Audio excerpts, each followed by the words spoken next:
Alive! It's alive! It's alive!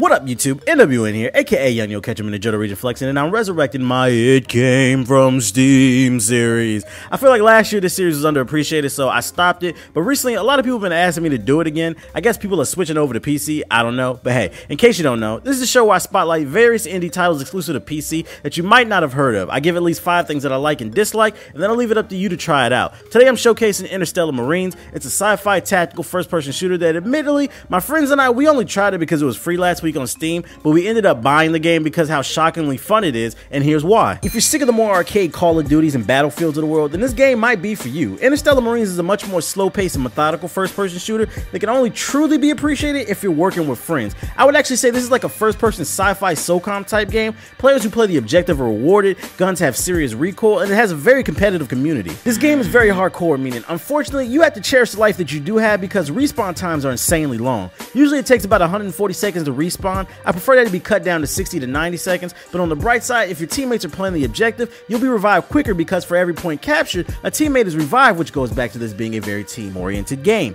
Your life is in your team's hands. Interstellar Marines has true dynamic maps. Multiple times during the round, the level will completely evolve from certain levels rising up out of the ground to lightning exposing your position, to the day and night cycle, to the rain and snow and other various weather effects. These constantly evolving maps keep you and your teammates on their toes by having you evolve to constant levolutions. Sadly, this game is still in beta, meaning there's only 2 guns in the game. You get an SMG with a reflex sight and an assault rifle with an ACOG scope when you spawn. Both guns can add and remove silencers and lasers to it, but it's just not enough. I would love to see some snipers, shotguns, and grenades to mix things up. Things that have been confirmed for future updates, but it's just lacking right now. This is an online FPS that implements horror elements into its game with its day and night cycle. Some maps have light but will switch to night, and some maps are just dark. This means that you have to choose to use your flashlight to move to the objective, which can give away your position. It creates some tense and funny moments that can only be experienced in this game. Alright, I'm moving towards C from the top. You playing a competitive video game, and you sit back and think, Did you damn, die? Yeah. If I was Asian, I'd be so much better at this game. Like, just naturally. What? Nigga! Like, I don't even gotta try. You sound like you just dropped one of the Dragon Balls. Like, He sound like It's Vegeta all when he fired found up. out he sound like Vegeta when he found out the Dragon Balls were used. I can't be immortal. Fuck! Also, this is the first FPS that I ever played where the enemy can see your red laser on your gun, so if you have it on at night, you will give away your position, forcing you to play smarter. Look at, just gonna wait for you guys, and then we're gonna move to C. Oh, I see his laser. Oh god. Drop dead, pussy.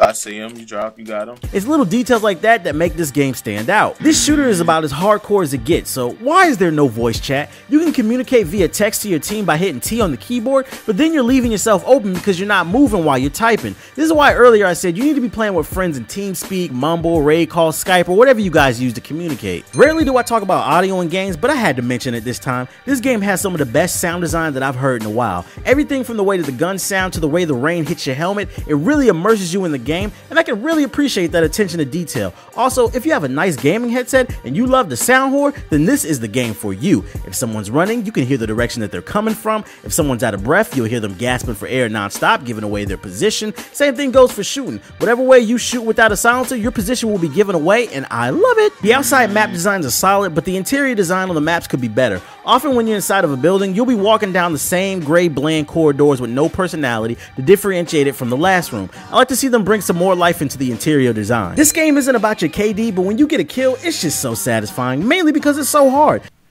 Clutch. Don't worry, gotcha, bitch. Oh, that's a teammate.